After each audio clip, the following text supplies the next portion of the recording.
तो आप सब कैसे हो। आज क्लास 12th की बच्चों पॉलिटिकल साइंस का बुक नंबर 2 चैप्टर नंबर 6 जिसका नाम है लोकतांत्रिक व्यवस्था का संकट, इसके पार्ट नंबर 2 को डिस्कस करेंगे बच्चों। पार्ट नंबर 1 का लिंक डिस्क्रिप्शन में दे रखे, जो भी स्टूडेंट पार्ट नंबर 1 नहीं देखे पहले उसे देखे। आज हम लोग स्टार्ट करेंगे बच्चों पार्ट नंबर 2। पार्ट नंबर 1 में बच्चों लास्ट क्वेश्चन जो डिस्कस किए थे, जो इसमें जो क्वेश्चन है बच्चों, जो पेपर के पॉइंट में से बहुत इंपॉर्टेंट क्वेश्चन है। आपातकाल बच्चों जो लागू हुआ था, उस लागू होने के कारण को हम लोग डिस्कस किए थे, जिसमें से जो पार्ट 1 में जो डिस्कस किए थे बच्चों आर्थिक कारक और छात्र आंदोलन, जो कि बच्चों छात्र आंदोलन जो स्टार्ट हुआ था पहले गुजरात में स्टार्ट हुआ था, उसके बाद बच्चों बिहार में स्टार्ट हुआ था। बिहार में आंदोलन के जो नायक थे उनको बोला गया बच्चों जयप्रकाश नारायण। तो इस वीडियो में हम स्टार्ट करें बच्चों जयप्रकाश नारायण के बारे में पढ़ेंगे। जो भी स्टूडेंट बच्चों इस पार्ट को देख रहे हैं तो पहले क्या करें, पार्ट 1 को देखें, फिर उसके बाद पार्ट 2 को देखो। समझने में किसी भी प्रकार का डाउट नहीं होगा, उसका लिंक बच्चों डिस्क्रिप्शन में दे रखे पार्ट नंबर 1 का। आज हम लोग स्टार्ट करेंगे बच्चों जयप्रकाश नारायण के बारे में पढ़ेंगे, जो कि बच्चों संपूर्ण क्रांति का इन्होंने नारा दिया था। और दिल्ली में बच्चों जो रामलीला मैदान था, बहुत बड़ी संख्या में बच्चों रामलीला मैदान में आंदोलन हो रहा था बच्चों, किसके खिलाफ? कांग्रेस मतलब जो सरकार के खिलाफ। तो हम लोग स्टार्ट करेंगे बच्चों इस वीडियो में जयप्रकाश नारायण के बारे में बेसिक बातें को पढ़ेंगे। जयप्रकाश नारायण, इनको बच्चों लोकनायक के रूप में भी बोला जाता है। तो पेपर में ऐसे भी क्वेश्चन आ जाएगा बच्चों लोकनायक किन्हें कहा जाता है, तो इसका आंसर हो जाएगा जयप्रकाश नारायण। इनका जन्म आपको ध्यान रखना बच्चों, लोकनायक मतलब जयप्रकाश नारायण का जो जन्म हुआ था बच्चों 11 अक्टूबर, क्या हुआ था? 11 अक्टूबर 1902 ईस्वी में बच्चों बिहार में इनका जन्म हुआ था। कहाँ पे जन्म हुआ था बच्चों? बिहार में जन्म हुआ था। और 1920 ईस्वी में इनकी शादी बच्चों प्रभावती बृज किशोर की जो बेटी बच्चों प्रभावती के साथ इनका 1920 ईस्वी में शादी हुआ था। 1920 ईस्वी में किनके साथ शादी हुआ था बच्चों? प्रभावती, जो कि बृज किशोर की बेटी थी। बस इतना बेसिक बातें याद करना बच्चों। जयप्रकाश नारायण का जो जन्म हुआ था 11 अक्टूबर 1902 ईस्वी को बिहार में इनका जन्म हुआ था। और 1920 ईस्वी में इनका शादी बच्चों बृज किशोर की जो बेटी थी या पुत्री थी उनकी, बृज किशोर की जो पुत्री बच्चों प्रभावती के साथ इनका विवाह 1920 ईस्वी में हुआ था। तो ध्यान से समझना बच्चों, जयप्रकाश नारायण इनका जो जन्म हुआ था 11 अक्टूबर 1902 ईस्वी को, और जो इनका देहांत हुआ था बच्चों 1979 को। युवा अवस्था में बच्चों जब नौजवान थे वह मार्क्सवादी विचारधारा से प्रेरित थे। ध्यान समझना बच्चों, जब युवा अवस्था में मार्क्सवादी विचारधारा से क्या थे? प्रेरित थे। कांग्रेस सोशलिस्ट पार्टी और सोशलिस्ट पार्टी के क्या थे? संस्थापक थे। अगर आपसे पेपर में पूछेगा तो कांग्रेस सोशलिस्ट पार्टी या सोशलिस्ट पार्टी के संस्थापक कौन है बच्चों? जयप्रकाश नारायण। पेपर में अगर आपसे पूछा जाएगा बच्चों कि कांग्रेस जो सोशलिस्ट पार्टी या सोशलिस्ट पार्टी के संस्थापक कौन है, तो इसका आंसर हो जाएगा बच्चों जयप्रकाश नारायण। 1942 के भारत छोड़ो आंदोलन के नायक के रूप में नेहरू जी के उत्तराधिकारी के रूप में देखे गए। जब 1942 में बच्चों भारत छोड़ो जब आंदोलन हुआ था, उसमें नायक के रूप में इन्हें देखा गया और नेहरू जी के उत्तराधिकारी के रूप में इनको देखा गया। जब नेहरू जी का देहांत बच्चों 1964 में जब हो गया, तो उनके बाद सभी लोगों को लगा कि बच्चों जयप्रकाश नारायण को क्या करें, भारत का अगला प्रधानमंत्री बना, लेकिन इन्होंने क्या कर दिया? इनकार कर दिया। जयप्रकाश नारायण जो थे बच्चों नेहरू मंत्रिमंडल में शामिल होने से क्या कर दिया? इनकार कर दिया। और 1955 के बाद बच्चों सक्रिय राजनीति को छोड़ दिए। जयप्रकाश नारायण बच्चों 1955 के बाद क्या कर दिए? राजनीति को छोड़ दिए। नेक्स्ट पॉइंट बच्चों, कश्मीर में शांति प्रयास की। बच्चों जब कश्मीर में जब विवाद हो रहा था तो उस विवाद को सुलझाने का इन्होंने क्या किया? प्रयास किया। चंबल जो कि बच्चों मध्य प्रदेश में एक जगह है, चंबल के जो डकैत से आत्मसमर्पण करवाया। जो बच्चों जयप्रकाश नारायण जो चंबल जो कि मध्य प्रदेश में पड़ता है, उनके डकैतों को क्या कर दिया? आत्मसमर्पण का। चंबल बच्चों जगह का नाम आपको ध्यान रखना, मध्य प्रदेश के जो डकैत थे उसको आत्मसमर्पण करा। बिहार आंदोलन के नेता थे। बेसिकली इनका जो जन्म हुआ था बच्चों बिहार में हुआ था, 11 अक्टूबर 1902 को इनका बिहार में जन्म हुआ था। बच्चों जब आपातकाल जब लगा था बच्चों 25 जून 1975 के विरुद्ध के क्या प्रतीक बन गए थे। जब बच्चों 25 जून 1975 को इंदिरा गांधी के द्वारा बच्चों भारत में जब इमरजेंसी लगाया गया था, तो उस बिहार आंदोलन के क्या थे? नेता थे बच्चों। जब छात्रों ने बिहार में इंदिरा गांधी के खिलाफ बच्चों जब आंदोलन कर रहे थे, उसके प्रमुख नेता कौन थे बच्चों? जयप्रकाश नारायण थे। और आपातकाल बच्चों जब 25 जून 1975 को, जो उस समय भारत के जो राष्ट्रपति थे बच्चों फखरुद्दीन अली अहमद के द्वारा जब भारत में बच्चों आपातकाल लगाया था, किसके थ्रू लगाया बच्चों? किसके थ्रू लगाया गया? तो ध्यान रखना बच्चों 356 अनुच्छेद के द्वारा भारत में क्या लगा था? आपातकाल लगाया था। तो आपातकाल के विरुद्ध के प्रतीक जयप्रकाश नारायण बन गए थे। और बच्चों नेक्स्ट जो इंपॉर्टेंट जो टॉपिक है इलाहाबाद उच्च न्यायालय का फैसला, बहुत इंपॉर्टेंट है बच्चों, पेपर के लिए बहुत इंपॉर्टेंट है। इलाहाबाद जो कि बच्चों यूपी में पड़ता है, इलाहाबाद उच्च न्यायालय का फैसले के बारे में पढ़ेंगे, जो पेपर के पॉइंट ऑफ व्यू से बहुत इंपॉर्टेंट है।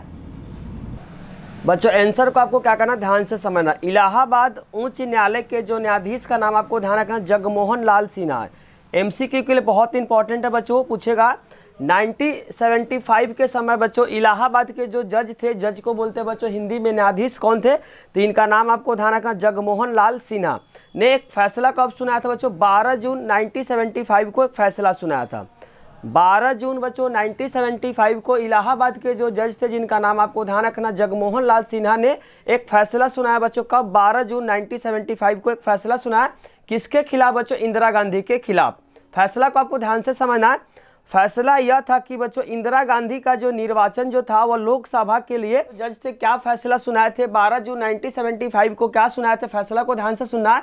इंदिरा गांधी बच्चों जो निर्वाचन जो लोकसभा के चुनाव में जो जीता है वह बिल्कुल बच्चों अवैधानिक, मतलब जो संविधान में जो लिखे गए बात के क्या बिल्कुल अलग है, वही बात है बोला चाह रहा। फैसला यह था कि बच्चों इंदिरा गांधी का जो निर्वाचन जो लोकसभा के लिए अवैधानिक करार दिया। अवैधानिक का मतलब होता है बच्चों जो भी संविधान में जो बातें लिखी गई है उसके खिलाफ है।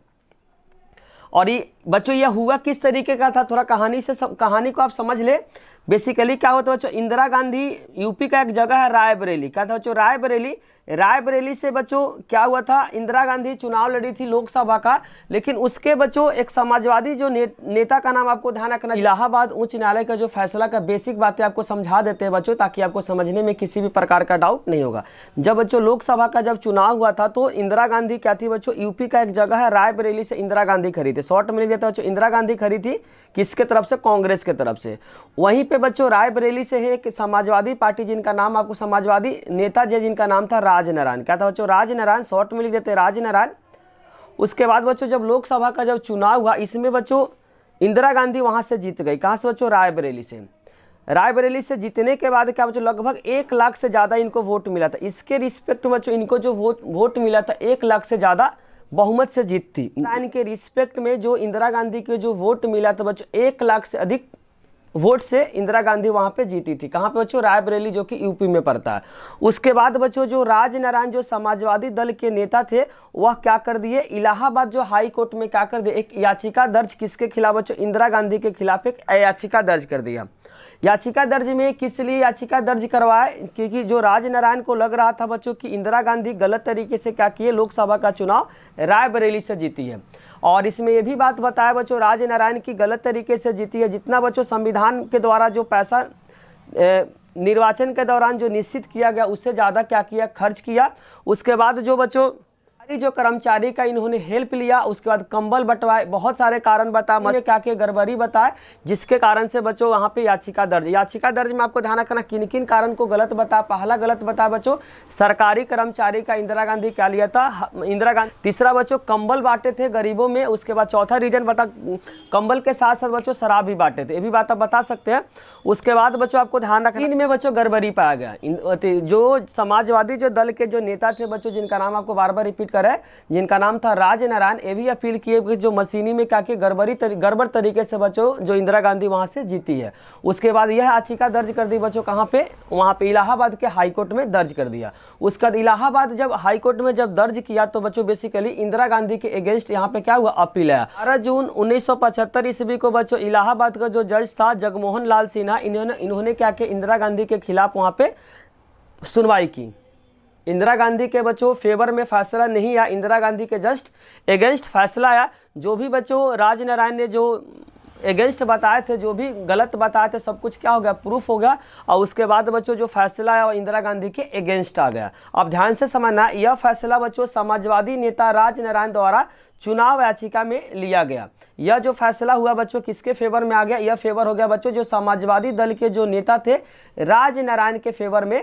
जो वहाँ के जज थे बच्चों, इलाहाबाद के जो जज थे जिसका नाम बार बार रिपीट कर रहे हैं, जगमोहन लाल सिन्हा बच्चों समाजवादी दल जिनका नाम राजनारायण सिन्हा के फेवर में फैसला सुनाए। याचिका इस बात पर थी कि इंदिरा गांधी बच्चों जो चुनाव जो प्रचार में सरकारी कर्मचारी की सेवाओं को इस्तेमाल किया। इसमें भी बात बताया गया कि जो इंदिरा गांधी बच्चों जो चुनाव के दौरान सरकारी कर्मचारी को क्या किया, हेल्प लिया, जो कि बच्चों संविधान के अगेंस्ट है। और इस फैसले का मतलब था कि इंदिरा गांधी बच्चों अब संसद नहीं रहेगी। जब वहां पे फैसला सुना दिया बच्चों जगमोहन लाल सिन्हा, उसके बाद इसका मतलब यह था कि अब वह सांसद नहीं रहेगी। जब सांसद नहीं रहेगी तो क्या होगा बच्चों, प्रधानमंत्री के पोस्ट इनको हटना पड़ेगा। ध्यान से समझना है, इस फैसले का मतलब था कि इंदिरा गांधी बच्चों अब क्या रहेगी, संसद नहीं रहेगी बच्चों। संसद जब नहीं रहेगी तो प्रधानमंत्री भी नहीं रहेगी। उसके बाद 6 महीने के अंदर में दोबारा संसद निर्वाचित अगर नहीं होती है तो उनको प्रधानमंत्री से हटना पड़ेगा। अगर बच्चों 6 महीने के अंदर दोबारा अगर संसद निर्वाचित नहीं होगी तो प्रधानमंत्री भी वह नहीं रह पाएगी। इसके वजह से बच्चों इंदिरा गांधी को बहुत ज़्यादा क्या हो गया, टेंशन हो गया। उसके आगे का कहानी बस ध्यान से समझना है। फिर से एक बार समराइज कर देते हैं बच्चों। यूपी का एक जगह है रायबरेली, वहाँ से बच्चों लोकसभा का चुनाव हुआ जिसमें से इंदिरा गांधी की सरकार जीत गई। उसके सरकार जीतने के बाद बच्चों जो समाजवादी दल का नेता, जिनका नाम आपको ध्यान रखना, राजनारायण सिन्हा ने इलाहाबाद में क्या कर दिया, एक याचिका दर्ज किसके खिलाफ कर दी है बच्चों, इंदिरा गांधी के खिलाफ, क्योंकि जो इंदिरा गांधी बच्चों जो जीती है लोकसभा का चुनाव गलत तरीके से जीती है। चुनाव के दौरान पैसा निश्चित कर दिया, उस पैसे से ज्यादा क्या कर दिया इंदिरा गांधी, पैसा खर्च कर दिया। उसका शराब बंटवा बच्चों, कंबल बंटवाई है, कंबल बंटाने का शराब भी बंटवाई है। उसके बाद सरकारी कर्मचारी का इन्होंने क्या किया, सहारा लिया। उसके बाद बच्चों जो सरकारी वोटिंग होता है उस मशीन में क्या गड़बड़ी पाई। उसके बाद क्या हुआ बच्चों, इलाहाबाद का जो जज था, जिसका नाम, जज को बोलते बच्चों हिंदी में न्यायाधीश, जिनका नाम था जगमोहन लाल सिन्हा, इंदिरा गांधी के खिलाफ क्या कर दी, फैसला सुना दी। और यह फैसला किसके फेवर में गया बच्चों, राजनारायण सिन्हा के फेवर में गया। उसके बाद बच्चों फैसला सुनाने के बाद इंदिरा गांधी अब क्या रही बच्चों, संसद नहीं रही। अगर 6 महीने के अंदर में दोबारा बच्चों संसद अगर नहीं चुनी जाएगी तो इनको प्रधानमंत्री के पोस्ट छोड़ना पड़ेगा। इतना सारा कहानी आपको बच्चों इलाहाबाद उच्च न्यायालय के फैसले पे क्या करना, आपको लिखना पड़ेगा। बस कहानी के फॉर्म में आपको क्या करना बच्चों, याद रखना है। उसके बाद 24 जून 1975 को सर्वोच्च न्यायालय, जिसको बोलते हैं सुप्रीम कोर्ट ने उच्च न्यायालय के फैसले पे आंशिक रूप से, आंशिक का मतलब बच्चों रोक लगा दी। आंशिक का मतलब पूरी तरीके से बच्चों रोक नहीं लगाई, बस आंशिक का मतलब थोड़ी सी रोक लगाई। क्या रोक लगाई बच्चों, फैसला लिया जब तक इस अपील पे बच्चों सुनवाई अगर सुप्रीम कोर्ट के द्वारा नहीं होती है तब तक इंदिरा गांधी बच्चों संसद बनी रहेगी।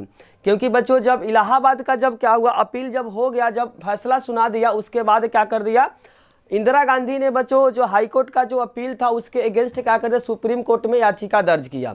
उसके बाद सुप्रीम कोर्ट का बच्चों यहाँ पे फैसला जो आया इंदिरा गांधी के क्या हुआ, अगेंस्ट नहीं आया, इंदिरा गांधी के फेवर में आया। इंदिरा गांधी के बारे में बोला गया जब तक बच्चों पूरी तरीके से सुनवाई अगर नहीं होती है उस समय तक क्या करेंगे, इंदिरा गांधी बच्चों संसद बनी रहेगी। वही बात इसमें लिखना है बच्चों, हाईकोर्ट का जब इलाहाबाद हाईकोर्ट का जब अपील आ गया बच्चों, सुनवाई हो गया, उसके खिलाफ क्या कर दी बच्चों, इंदिरा गांधी ने सुप्रीम कोर्ट में उसके अगेंस्ट क्या कर दी, याचिका दर्ज कर दी। 24 जून 1975 को बच्चों सुप्रीम कोर्ट, जिसको बोलते हैं सर्वोच्च न्यायालय, ने उच्च न्यायालय के फैसले, मतलब उच्च न्यायालय का मतलब हाईकोर्ट होता है, फैसले पे बच्चों आंशिक रूप से आंशिक रोक लगा दी। आंशिक का मतलब बच्चों पूरी तरीके से तो रोक नहीं लगाई, बस थोड़ा बेस क्या कर दी, रोक लगा दी। और बोला गया कि फैसला लिया गया कि जब तक कि बच्चों इस अपील पे सुनवाई अगर पूरी तरीके से नहीं होती है तब तक बच्चों इंदिरा गांधी क्या बनी रहेगी, संसद बनी रहेगी। मतलब सुप्रीम कोर्ट का फैसला हुआ कि जब तक बच्चों पूरी तरीके से जांच पड़ताल नहीं होता है उस समय तक बच्चों जो इंदिरा गांधी क्या बनी रहेगी, संसद बनी रहेगी। यह फैसला किसका था बच्चों, सुप्रीम कोर्ट का। लेकिन बच्चों वह संसद के कार्य में भाग नहीं लगी। संसद तो रहेगी लेकिन संसद के किसी भी काम में बच्चों भाग नहीं लगी। कौन बच्चों, इंदिरा गांधी। यह फैसला जो हुआ बच्चों किसके द्वारा हुआ, सुप्रीम कोर्ट के द्वारा हुआ। अब हम लोग बच्चों इमरजेंसी जिसको बोलते हैं आपातकाल लगने का चौथा कारण पढ़ेंगे बच्चों, जिसको बोलेंगे नक्सलवादी। जो नक्सलवादी का मतलब हुआ कि जो भारत के अंदर बच्चों जो आपातकाल लगा था उसके बहुत सारे कारण थे बच्चों। अब अगला जो कारण बनेगा, चौथा जो कारण पढ़ेंगे बच्चों, उस कारण का नाम है नक्सलवादी आंदोलन। ध्यान से समझना बच्चों, नक्सलवादी आंदोलन क्या था। 1967 में पश्चिम बंगाल के पर्वतीय जिला जिसका नाम था बच्चों दार्जिलिंग के नक्सलबाड़ी, ध्यान रखना बच्चों, नक्सलबाड़ी पुलिस थाने के इलाके में बच्चों एक किसान विद्रोह शुरू हुआ। नक्सलबाड़ी बच्चों जगह था जिसके कारण से इस आंदोलन का नाम पड़ा बच्चों नक्सलवादी। तो वही बोलना चाह रहा 1967 में बच्चों पश्चिम बंगाल का जो पर्वतीय जिला जिसका नाम बच्चों दार्जिलिंग के नक्सलबाड़ी पुलिस थाने के इलाके में बच्चों एक किसान विद्रोह हुआ जिसकी अगुवाई में मार्क्सवादी कम्युनिस्ट पार्टी जिसको बोला गया बच्चों CPIM, मार्क्सवादी जो अगुवाई है वह मार्क्सवादी कम्युनिस्ट पार्टी के जो स्थानीय लोग कर रहे थे। वहाँ पे बच्चों जो सीपीआईएम के जो लोकल आदमी थे, सीपीआईएम के जो लोकल थे, वही क्या कर रहे थे, इस बच्चों मार्क्सवादी कम्युनिस्ट पार्टी के जो भी स्थानीय लोग थे वही क्या कर रहे थे, सीपीआईएम जिसको बोलते हैं। बाद में यह आंदोलन बच्चों भारत के कई राज्यों में फैल गया, लेकिन स्टार्ट जो हुआ था बच्चों पश्चिम बंगाल का एक जगह है नक्सलबारी, जिसके कारण से इस आंदोलन का नाम पड़ा बच्चों नक्सलवादी आंदोलन। स्टार्ट तो बच्चों पश्चिम बंगाल से हुआ था, लेकिन धीरे धीरे पूरे भारत में फैल गया। इस आंदोलन को बच्चों नक्सलवादी आंदोलन के रूप में जाना जाता है। फिर से रिकॉल कर देते बच्चों, आपको ईयर को ध्यान रखना, 1967 में पश्चिम बंगाल के पर्वतीय जिला जिसका नाम बच्चों दार्जिलिंग के नक्सलबारी पुलिस थाने के आसपास बच्चों किसान विद्रोह हुआ, जिसकी जो अगुवाई कर रहे थे बच्चों मार्क्सवादी कम्युनिस्ट पार्टी के जो भी स्थानीय लोग कर रहे थे। बाद में यह आंदोलन भारत के कई राज्यों में बच्चों फैल गया। इस आंदोलन को बच्चों नक्सलवादी आंदोलन के रूप में जाना जाता है। नेक्स्ट पॉइंट बच्चों ध्यान से समझना है, नक्सलवादी जिसको बोला गया बच्चों सीपीआईएम से अलग होकर बच्चों 1969 में एक नई पार्टी बनाई गई जिसका नाम था बच्चों सीपीआई मार्क्सवादी लेनिनवादी। क्या नाम बच्चों, सीपीआईएम से 1969 में बच्चों एक पार्टी टूटकर नई सामने आई जिसको बोला गया बच्चों सीपीआई मार्क्सवादी और लेनिनवादी रखा गया। यह पार्टी बच्चों चारू मजूमदार के नेतृत्व में हुआ था। अगर आपसे पेपर में पूछेगा बच्चों नक्सलवादी जो आंदोलन के जो लीडर कौन थे बच्चों, तो इनका नाम आपको ध्यान रखना चारू मजूमदार थे। यह कब अलग हुआ था बच्चों, सीपीआईएम से जो अलग हुआ था 1969 में। इस पार्टी का नाम जो पड़ा था बच्चों सीपीआई मार्क्सवादी लेनिनवादी, और इसका जो नेतृत्व जो कर रहे थे इनका नाम आपको ध्यान रखना चारू मजूमदार। अब बच्चों एक नारा फेमस है, उस नारा को आपको अच्छे से याद करना बच्चों, इंदिरा इज इंडिया और इंडिया इज इंदिरा का नारा किसने और कब दिया था। तो उस समय बच्चों कांग्रेस के जो अध्यक्ष थे जिनका नाम था डीके बरुआ, जो कि बच्चों 1974 में एक नारा दिया था, उस नारा का नाम आपको ध्यान रखना इंदिरा इज इंडिया और इंडिया इज इंदिरा का जो नारा दिया था बच्चों कांग्रेस के जो अध्यक्ष थे जिनका नाम आपको ध्यान रखना डीके बरुआ, और कब दिए थे बच्चों 1974 में यह नारा दिए थे। Indira is India India is Indira का जो नारा दिए थे वह कांग्रेस के जो अध्यक्ष थे जिनका नाम आपको ध्यान रखना डीके बरुआ, जो कि 1974 में यह नारा दिए थे। आपातकाल लगने का पांचवा जो कारण है न्यायपालिका से संघर्ष, जो सरकार का बच्चों न्यायपालिका से संघर्ष पांचवा कारण था, इमरजेंसी मतलब आपातकाल लगने का। ध्यान से आपको समझना बच्चों, इस अवधि में बच्चों जो संसद और न्यायपालिका के बीच में 3 संवैधानिक मसले उठे थे। बोलना चाह रहा इस अवधि में बच्चों जो संसद मतलब जो सरकार और न्यायपालिका के बीच में बच्चों 3 जो संवैधानिक मसले उठे थे। पहला आपको ध्यान रखना, क्या संसद बच्चों मौलिक अधिकार में कटौती कर सकती है, तो सर्वोच्च न्यायालय का जवाब था बच्चों नहीं कर सकते। जो भी बच्चों मौलिक अधिकार, हम लोग को 6 मौलिक अधिकार है, उस मौलिक अधिकार में बच्चों सरकार किसी तरह से कटौती नहीं कर सकती है। यह बच्चों अपील किसके द्वारा था, संसद के द्वारा मतलब सरकार के द्वारा था, लेकिन सुप्रीम कोर्ट ने इस जवाब को क्या कर दिया, मना कर दिया कि किसी भी तरह से बच्चों आप मौलिक अधिकार को नहीं बर्खास्त कर सकते, मौलिक अधिकार हमेशा ही रहेगा बच्चों। वही बोलना चाह रहा क्या संसद मौलिक अधिकार में कटौती कर सकती है, तो सर्वोच्च न्यायालय का जो जवाब आया बच्चों नहीं कर सकते। जो भी हम लोग का मौलिक अधिकार 6 है, उस मौलिक अधिकार में सरकार किसी तरह से कटौती नहीं कर सकती है। दूसरा ध्यान से समझना, क्या संसद बच्चों संविधान में जो भी संशोधन करके संपत्ति के अधिकार में काट छाट कर सकती है। दूसरा बच्चों जो संसद थी वो बोली कि संविधान में बच्चों संशोधन करके जो संपत्ति का अधिकार है उसमें काट छाट कर सकते हैं। तो इसमें बच्चों जो जवाब आया सुप्रीम कोर्ट का, ध्यान से समझना, सर्वोच्च न्यायालय का जवाब था कि सरकार संविधान में इस तरीके का संशोधन नहीं कर सकती है जिससे कि किसी भी अधिकार की कटौती हो। बेसिकली क्या कर दिया बच्चों सर्वोच्च न्यायालय जो दूसरा था बच्चों उसको भी क्या कर दिया, मना कर दिया। वही बात बोलना चाह रहा, सर्वोच्च न्यायालय का जवाब था कि सरकार संविधान में इस तरीके का संशोधन नहीं कर सकती है जिससे कि अधिकार की कटौती हो जाए। तीसरा आपको ध्यान से समझना है, तीसरा बच्चों क्या संविधान में संशोधन करके जो नीति निर्देशक जो सिद्धांत को प्रभावशाली बनाने के लिए मौलिक अधिकार में कमी कर सकते हैं। यह तीसरा बच्चों क्वेश्चन था संसद के द्वारा बच्चों सुप्रीम कोर्ट से, क्या संविधान में संशोधन करके बदलाव करके जो नीति निर्देशक जो सिद्धांत को प्रभावशाली मतलब अच्छे ढंग से चलाने के लिए मौलिक अधिकार में कमी कर सकते हैं। तो इसका आंसर बच्चों सुप्रीम कोर्ट के जो द्वारा आया, सर्वोच्च न्यायालय ने इसको भी निरस्त कर दिया, निरस्त मतलब इसको भी मना कर दिया। यह 3 कारण था जिसके कारण से सरकार और न्यायपालिका के बीच जो संबंध में क्या हो गया, तनाव आ गया। 3 तो मेन कारण था बच्चों, इसके बाद एक और भी कारण था। 3 तो मेन कारण हुआ जिसके कारण से बच्चों सरकार और न्यायपालिका के बीच जो संबंध में क्या आ गया, तनाव आ गया। इसके बाद भी बच्चों एक कारण और है, उसके बारे में हम लोग अभी डिस्कस करेंगे। समझ बच्चों 1973 में सर्वोच्च न्यायालय जिसको बोला गया बच्चों सुप्रीम कोर्ट द्वारा केशवानंद भारती मुकदमे में यह फैसला सुनाया। अब बच्चों केशवानंद भारती मुकदमा के बारे में थोड़ा सा बेसिक बात आपको समझा देते हैं ताकि बच्चों आंसर को समझने में किसी भी प्रकार को डाउट नहीं होगा। चलिए बच्चों केरल राज्य का कहाँ का पेपर में पूछेगा, जो केशवानंद भारती मुकदमा बच्चों किस राज्य से संबंधित है, तो केरल राज्य से संबंधित है। बेसिकली क्या हुआ था बच्चों, पहले के समय में जमींदारी व्यवस्था था। क्या था बच्चों, जमींदारी व्यवस्था था। जमींदार के पास बहुत ज़्यादा ज़मीन था, लेकिन बच्चों उस समय एक कानून आया था जमींदारी व्यवस्था को ख़त्म करके, तो वहाँ पे जितने सारे जो ज़मीन है बच्चों सरकार लेना चाहती थी। तो केरल का एक बच्चों केरल में जो मठ था, ध्यान, केरल का मठ था, और मठ के जो हेड थे बच्चों, मठ के जो हेड थे जिनका नाम आपको ध्यान केशवानंद था। मठ के जो हेड थे केशवानंद था, और मठ के आसपास का जो ज़मीन था बच्चों, उस ज़मीन को बोली थी सरकार मैं ले लूँगा। लेकिन केशवानंद ने क्या कर दिया बच्चों, इस बात को लेकर याचिका दर्ज कर दिया बच्चों, किसके खिलाफ, केरल सरकार के खिलाफ। किसके खिलाफ, केरल सरकार के खिलाफ बच्चों। जो केशवानंद जो भारती थे वह बेसिकली केरल सरकार के अगेंस्ट बच्चों जो सुप्रीम कोर्ट में याचिका दर्ज कर दी केरल सरकार के खिलाफ, केरल सरकार के खिलाफ।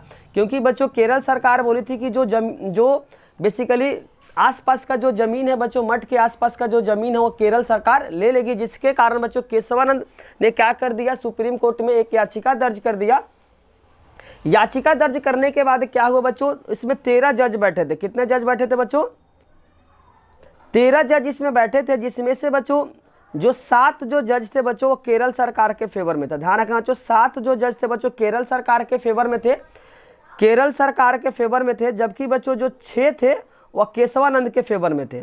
केशवानंद की बच्चों जो ज़मीन है वह मतलब मठ में ही रहेगा, सरकार नहीं ले सकती है। जबकि बच्चों 7 जो ऐसे थे कि ये जो ज़मीन है बच्चों केरल सरकार का होगा। इसमें बच्चों आपको ध्यान रखना, केशवानंद जो भारती जो मुकदमा हुआ था उसमें बच्चों बेसिकली केशवानंद का क्या हो गया था, हार हो गया था। लेकिन इस मुकदमे के बाद बच्चों ध्यान रखना बच्चों, संविधान के मूल ढांचा में आप बदलाव नहीं कर सकते हैं। इसी बच्चों केशवानंद भारती मुकदमे के बाद यह बात सामने निकल कर आए कि जो भी संविधान है बच्चों, संविधान में मूल ढांचे में आप कभी भी बदलाव नहीं कर सकते हैं। आप बच्चों ध्यान से आंसर को समझना है, बेसिक बातें आपको समझा दिए। केशवानंद भारती मुकदमा अगर आपसे पेपर में पूछेगा किस राज्य से संबंधित है बच्चों, तो केरल राज्य से संबंधित है। जो कि मठ के पुजारी का नाम बच्चों केशवानंद था। जो केरल सरकार बोली थी कि बच्चों जो आसपास का जो मठ है वह केरल सरकार का हो जाएगा। इसके अगेंस्ट बच्चों जो मठ के जो पुजारी थे, जो हेड थे, वह बेसिकली क्या कर दिया, सुप्रीम कोर्ट में याचिका दर्ज कर दिया। याचिका दर्ज करने के बाद बच्चों 13 जज उसमें बैठे थे, जो कि 7 जो जज थे बच्चों केरल सरकार के फेवर में फैसला गया। जबकि जो 6 जो जज थे बच्चों वह बेसिकली जो फैसला सुना केशवानंद का, जिसमें बच्चों केशवानंद का क्या हो गया, हार हो गया। लेकिन केशवानंद बच्चों मुकदमे में हार होने के बाद यह बात सामने खुलकर आया कि कभी भी बच्चों मूल ढांचे में परिवर्तन नहीं कर सकते हैं। तो ध्यान से समझना बच्चों, 1973 में सर्वोच्च न्यायालय द्वारा केशवानंद भारती मुकदमे में यह फैसला सुनाया और इसके तुरंत बाद बच्चों जो मुख्य न्यायाधीश का जो पद है वह खाली हो गया। बहुत इंपॉर्टेंट है बच्चों, 1973 में सर्वोच्च न्यायालय द्वारा केशवानंद भारती मुकदमे में फैसला सुनाया और इसके तुरंत बाद बच्चों जो मुख्य न्यायाधीश का पद क्या हो गया, खाली हो गया, मतलब इनको हटा दिया।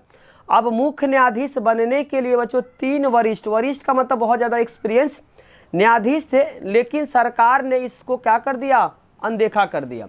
बेसिकली भारत में बच्चों संविधान में यह बात लिखा गया कि बच्चों सुप्रीम कोर्ट का जज वही बनेगा जो वरिष्ठ होगा, जो सबसे ज़्यादा क्या होगा, एक्सपीरियंस होगा। लेकिन यहाँ पे बच्चों ऐसा नहीं हुआ। वही बात बोलना चाह रहा है, जब बच्चों मुख्य न्यायाधीश का जब पोस्ट खाली हो गया तो मुख्य न्यायाधीश बनने के लिए 3 वरिष्ठ का मतलब बहुत ज़्यादा एक्सपीरियंस न्यायाधीश थे, लेकिन सरकार ने इसको अनदेखा करके न्यायमूर्ति बच्चों A.N. रे को मुख्य न्यायाधीश नियुक्त कर दिया। बोलना चाह रहा बच्चों, सरकार ने जो एक्सपीरियंस थे उनको क्या कर दिया, अनदेखा करके किनको बना दिए बच्चों, मुख्य न्यायाधीश सुप्रीम कोर्ट का, जिनका नाम आपको ध्यान का A.N. रे को मुख्य न्यायाधीश क्या कर दिया, सरकार के द्वारा मतलब नियुक्त कर दिया। आपको बच्चों याद ये भी रखना कि सुप्रीम कोर्ट का जज को जो नियुक्त करता भारत के राष्ट्रपति करते हैं। फैसले के बाद बच्चों राजनीतिक विवाद बहुत बढ़ गया। सरकार ने यह फैसला सिर्फ इसलिए सुनाया था कि वह 3 जो न्यायाधीश था सरकार के विरुद्ध फैसला सुनाया था। बच्चों ये 3 जो वरिष्ठ नागरिक को बच्चों सरकार इसलिए सेलेक्ट नहीं किया क्योंकि तीनों जो जज थे बच्चों सरकार के खिलाफ क्या था, फैसला सुनाया था। अंत में बच्चों जब इलाहाबाद उच्च न्यायालय ने इंदिरा गांधी के निर्वाचन को क्या कर दिया, अवैध बता दिया। इतने सारे कारण थे जिसके कारण से बच्चों जो इंदिरा गांधी ने क्या कर दिया, भारत में आपातकाल घोषित किया था। बेसिकली बच्चों आपातकाल घोषित करने के 5 रीजन आपको बताया। पेपर के लिए क्वेश्चन बहुत इंपॉर्टेंट है बच्चों, पांचों को एक बार क्या करते, रिपीट कर देते। कौन कौन सा बच्चों कारण था जिसके कारण से जो भारत में 1975 में आपातकाल लगा था। पहला कारण जो बताए थे बच्चों आर्थिक कारक, दूसरा बताए थे छात्र आंदोलन जो कि गुजरात और बिहार में स्टार्ट हुआ था, फिर नक्सलवादी, फिर रेल हड़ताल और न्यायपालिका से संघर्ष। बचे हुए क्वेश्चन को बच्चों नेक्स्ट पार्ट में लेकर आएंगे। अगर बच्चों वीडियो अच्छी लगी तो लाइक, कमेंट और सब्सक्राइब करना चैनल को ना भूले। कोई भी डाउट हो तो कमेंट बॉक्स में जरूर लिखे। थैंक